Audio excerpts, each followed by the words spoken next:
an arrogant nation, they'll resent us. If we don't stop extending our troops all around the world in nation-building missions, then we're going to have a serious problem coming down the road, and I'm going to prevent that. I don't think our troops ought to be used for what's called nation-building. Yeah, then he got elected. George W. Bush ran for president in the year 2000 as Ron Paul. Not really, but kind of, on national security. He talked about a humble American foreign policy. He posited that the Clinton administration had used the military way too much. He said that as president, he would use the military less. He certainly wouldn't allow the U.S. military to be used for nation building. He said that over and over again. Then after 9/11, as president, George W. Bush launched 2 massive ground wars in the Middle East and Central Asia, overthrowing governments that, whatever their sins, had not launched the 9/11 attacks. After overthrowing those governments in Iraq and in Afghanistan, the Bush administration decided to stay in both countries, setting up a large-scale, long-term, multi-trillion-dollar U.S. military presence in both of those countries to try to set up and prop up new governments there indefinitely. We were remaking those countries and remaking the world.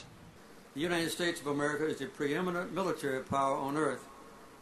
There's been a downward trend in worldwide expenditures for the military for the last 20 years. But the United States has continued to increase its military budget. It now exceeds those of the next 20 nations.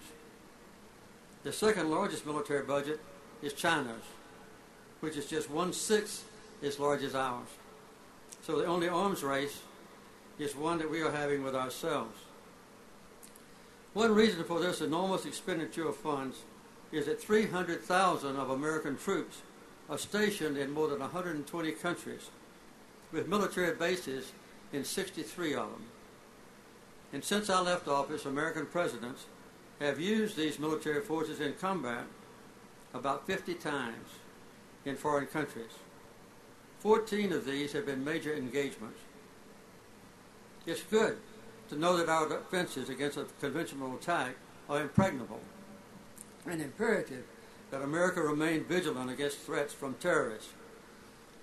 I'm particularly proud, as a Navy man, of the Navy SEALs.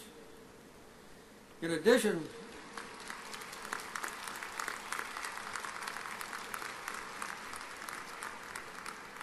to supplying our own military forces, America's arms manufacturers and those of our allies now provide 80% of the weapons sales in international market.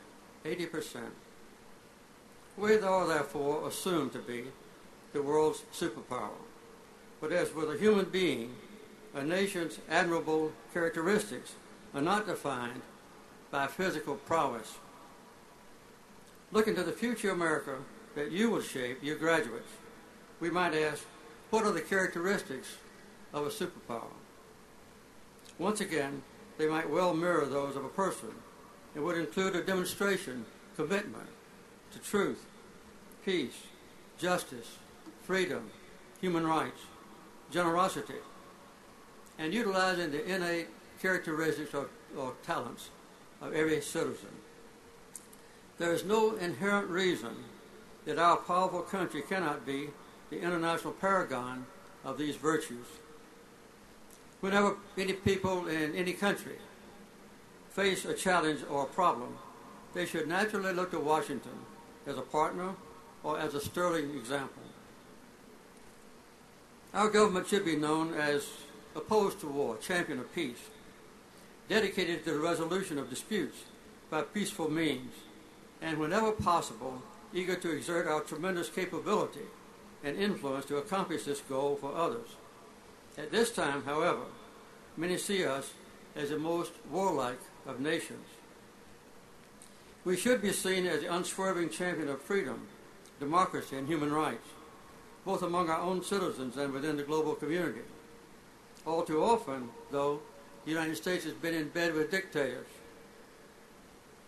For political or economic advantages, yes.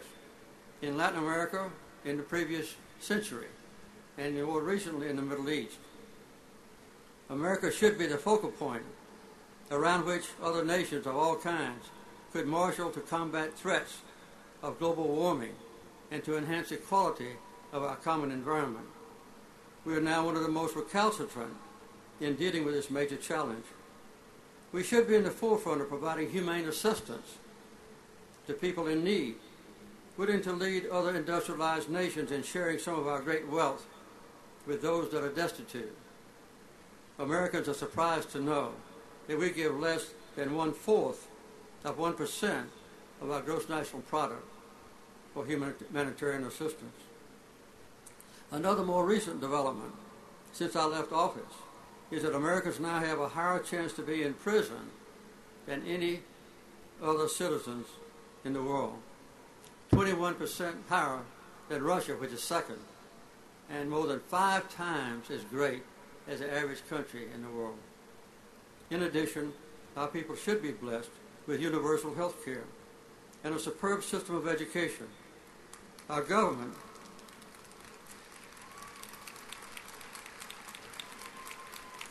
should be fiscally responsible, not loading our children and grandchildren with burdens of our profligate indebtedness.